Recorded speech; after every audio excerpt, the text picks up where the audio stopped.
Well, we got more snow. This is more like an Idaho winter now. Yep.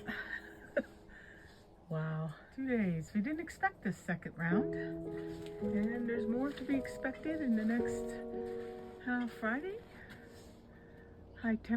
Not temperatures, but high winds are supposed to be arriving soon. So it's definitely cold.